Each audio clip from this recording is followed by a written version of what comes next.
Sometimes the most revealing moments happen when nobody is trying to reveal anything at all. That's exactly what happened when Kelly&Ripa sat down for what seemed like an ordinary episode of her podcast, Let's Talk Off Camera, and casually let something slip that turned into one of the more talked about health stories of her career. It wasn't a scandal. It wasn't a dramatic on-air confession. It was something far more human, a woman admitting, almost sheepishly, that a habit she thought was good for her had actually caused her harm.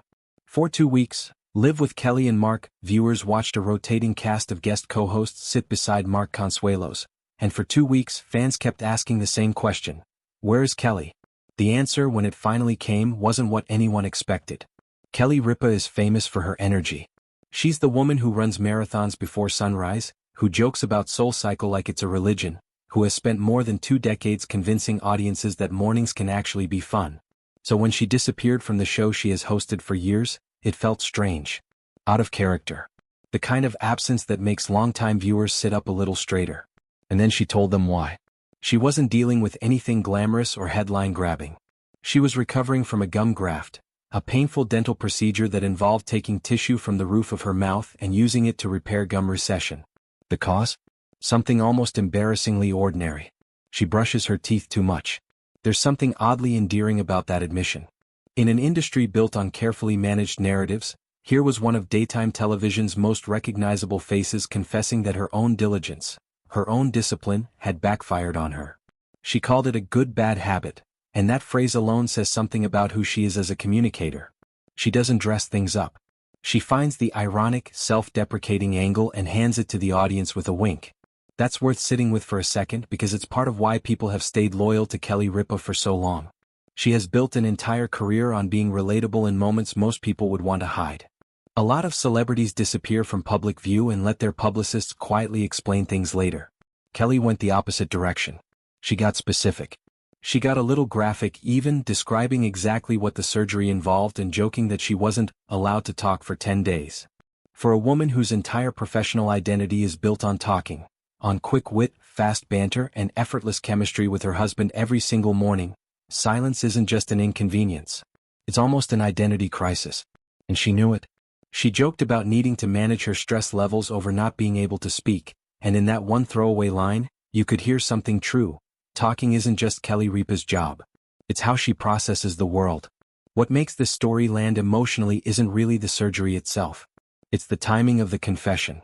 The podcast episode where she explained everything had actually been recorded before the procedure took place, which means viewers were hearing her talk through her nerves and her humor about something that, at the time of recording, hadn't even happened yet. There's a strange intimacy in that. We weren't watching her look back and neatly summarize an experience. We were watching her sit with the anticipation of it, trying to laugh her way through the discomfort of not knowing exactly how bad it would be. And then there was the other detail that quietly reframed the entire story, the one that didn't come from Kelly at all, but from Mark. On the air weeks earlier, Mark Consuelos had tried to explain his wife's absence to viewers without giving too much away. But what he said in passing revealed more than any official statement could have. He mentioned that Kelly is someone who famously doesn't feel pain. That when she goes to the dentist she skips the numbing. That she pushes through discomfort in a way most people wouldn't even attempt. And then he added the line that mattered most: but this one hurts, so I know it's bad. Think about what that sentence actually says. It's not a medical detail. It's an intimacy detail. It's the kind of observation that only comes from decades of paying close attention to another person, noticing not what they say but what their silence, their tension, their small winces communicate instead. Mark wasn't reading off a script written for daytime television. He was translating his wife's pain into something viewers could understand, using the one measuring stick he had: years of watching her push through things that would stop most people cold. That's the part of this story people kept returning to. Not the dental procedure. The marriage inside it. Anyone who has watched Live with Kelly&Mark for more than a few episodes knows their dynamic isn't performed. It's lived in. It's the real texture of two people who have built both a life and a career together, who tease each other with the ease of couples who've stopped worrying about looking polished in front of an audience. So when Mark stepped in to explain Kelly's absence, it didn't feel like a co-host covering for a colleague. It felt like a husband quietly worried about his wife, doing his best to reassure an audience that has, in its own way, grown attached to both of them. There's a reason viewers noticed that detail and held on to it. In an era where so much of celebrity communication feels curated, That single unscripted admission, "I know it's bad," read as something rare. Real concern caught on camera by accident. And then there's the other layer of this story that deserves its own moment of reflection. The fact that Kelly had been putting off this surgery for 5 years. She said it herself, almost as a confession within a confession. Her guest, comedian Michelle Buteau, tried to praise her for taking care of her health, and Kelly immediately deflected the compliment. "Before you praise me," she said, "I was supposed to do it 5 years ago. It was the doctor's warning, you don't have the luxury of time," that finally pushed her to act. There's something quietly relatable in that admission too, maybe more relatable than anything else in this story. How many people reading or watching this have their own version of a 5-year-old appointment they keep rescheduling? A task they know they should handle but keep pushing to someday? Kelly Ripa, despite the fame, despite the resources, despite the access to any specialist she could want, is still a person who procrastinates on her own health the way anyone else might. That's not a flaw audiences judge her for. If anything, it's a detail that pulls her closer to them. It reminds viewers that no amount of success insulates a person from very ordinary human avoidance. It also says something about how differently we treat our bodies when we feel invincible versus when a professional finally puts a timeline on our mortality. "You don't have the luxury of time," is the kind of sentence that reorders a person's priorities overnight. And Kelly, characteristically, chose to talk about that reordering with humor rather than fear. She joked about death, creeping in through the gums. She asked her guest, half seriously, whether she'd ever need to be heard from again, and answered her own question with a laugh. That instinct, reaching for humor at the exact moment vulnerability shows up, is something longtime fans recognize immediately. It's part of why Kelly Ripa has remained a fixture of daytime television for so many years while other hosts have come and gone.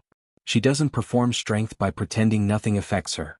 She performs strength by naming the discomfort out loud and refusing to let it own the room.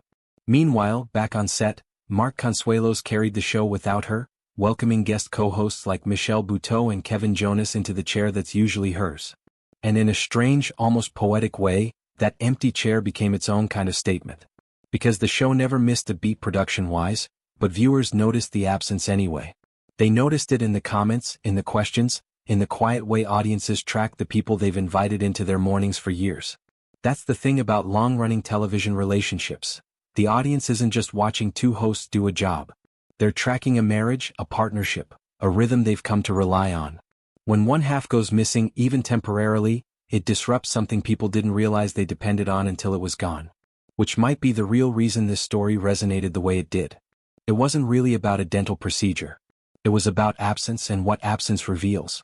It revealed how much fans have come to see Kelly as a constant. It revealed how instinctively Mark stepped into the role of protector and translator when she couldn't speak for herself. And it revealed, in Kelly's own words, that even the most disciplined, high-energy people are still just human beings quietly avoiding the dentist. Perhaps the reason so many people remain invested in Kelly&Mark isn't simply because they've spent decades in the spotlight together. It's because audiences keep catching glimpses of something genuine underneath the polish. A partnership built on real attentiveness, real humor, and the willingness to be a little vulnerable in front of millions of people rather than pretending everything is fine. And maybe that's why a story about gum surgery ended up feeling like a story about marriage, about honesty, and about what it really means to be seen by someone who's been paying close attention for a very long time. So here's a question worth sitting with. What did this moment reveal to you? Was it Kelly's honesty, Mark's quiet protectiveness, or something else entirely that caught your attention? Share your favorite Kelly&Mark moment in the comments, and let us know what you think keeps viewers coming back to their story morning after morning, year after year.